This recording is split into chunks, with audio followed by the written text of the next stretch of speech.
Desvendando Foucault, Psicologia e Sexualidade. Olá, pessoal!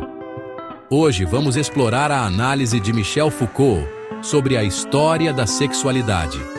Michel Foucault foi um pensador influente que mudou a maneira como as pessoas viam o mundo. Um dos temas centrais de sua obra foi o papel do poder na formação da experiência humana. Vamos mergulhar em 5 tópicos principais que ele aborda em sua obra História da Sexualidade. Preparem-se para pensar criticamente e vamos embarcar nesta jornada juntos.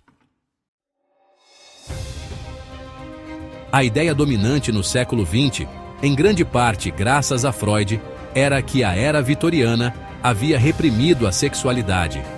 Freud acreditava que essa repressão era a causa de muitos problemas psicológicos, como a histeria e a neurose, que ele observava em seus pacientes. Foucault viu as coisas de forma diferente. Ele desafiou a visão freudiana, sugerindo que a sociedade não estava reprimindo o sexo, mas sim falando incessantemente sobre ele. Ele argumentou que, em vez de repressão, houve uma explosão de discurso sobre sexo. Esse discurso não era apenas aberto, mas também institucionalizado, com médicos, psiquiatras e educadores liderando a conversa. A partir do século XVIII, a medicina, a psiquiatria e a pedagogia começaram a se interessar cada vez mais pelo sexo, categorizando-o. Eles criaram novas terminologias e classificações para descrever comportamentos sexuais, transformando o sexo em um campo de estudo científico. Essa obsessão em falar sobre sexo criou uma espécie de repressão invertida, com implicações profundas na maneira como entendemos nossos desejos.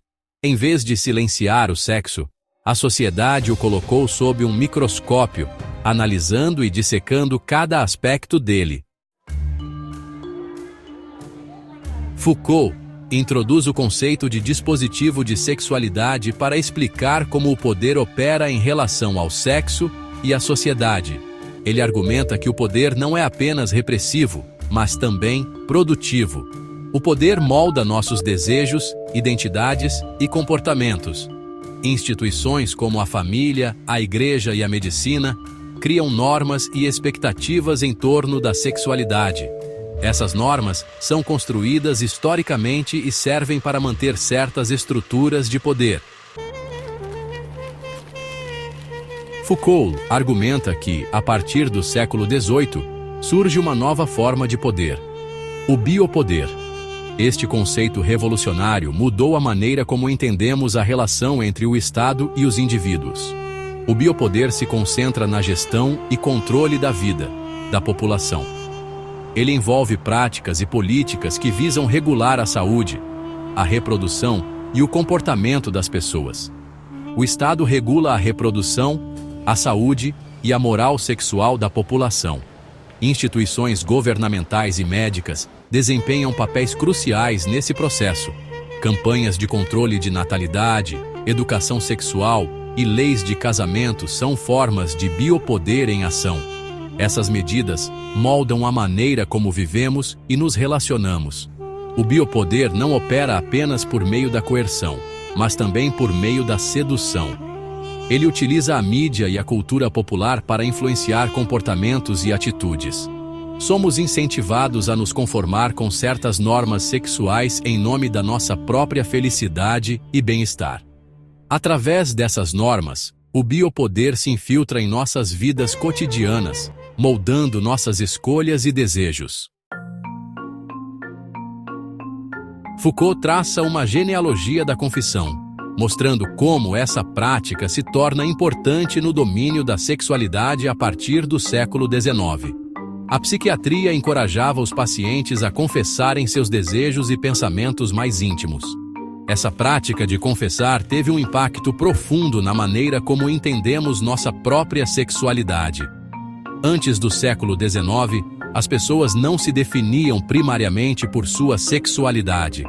Com a ascensão da ciência sexual, a ideia de que a sexualidade é central para a identidade individual se torna dominante. Nos volumes posteriores da história da sexualidade, Foucault explora a maneira como a sexualidade era compreendida nas sociedades grega e romana. Ele analisa como essas culturas antigas abordavam o tema do prazer e do desejo, e como isso se refletia em suas práticas sociais e filosóficas. O foco na antiguidade não era na identidade sexual, mas na ética do prazer. A moral sexual estava mais ligada à conduta e ao comportamento do que a uma definição rígida de identidade. Para os gregos, o sexo não definia quem você era. O importante era a moderação e o autocontrole. A virtude estava em encontrar um equilíbrio entre os desejos e a razão. Foucault argumenta que essa mudança de foco, da ética para a identidade, tem implicações profundas. Ele sugere que a forma como entendemos a sexualidade hoje é muito diferente e que isso molda nossa percepção de nós mesmos. Quando nos definimos primariamente por nossa sexualidade, corremos o risco de reduzir nossa humanidade a um único aspecto da nossa existência. Isso pode limitar nossa compreensão de quem somos e do que podemos ser, restringindo a riqueza da experiência humana. E aí, gostaram dessa viagem pela história da sexualidade com Michel Foucault? Espero que tenham achado este mergulho na mente de um dos pensadores mais desafiadores do século XX tão estimulante quanto eu. Lembrem-se, a obra de Foucault nos convida a questionar, a pensar criticamente e a nunca aceitar verdades absolutas, especialmente quando se trata de algo tão complexo e multifacetado quanto a sexualidade humana. Deixe seu like, compartilhe e se inscreva no canal para mais conteúdos como este. Até a próxima!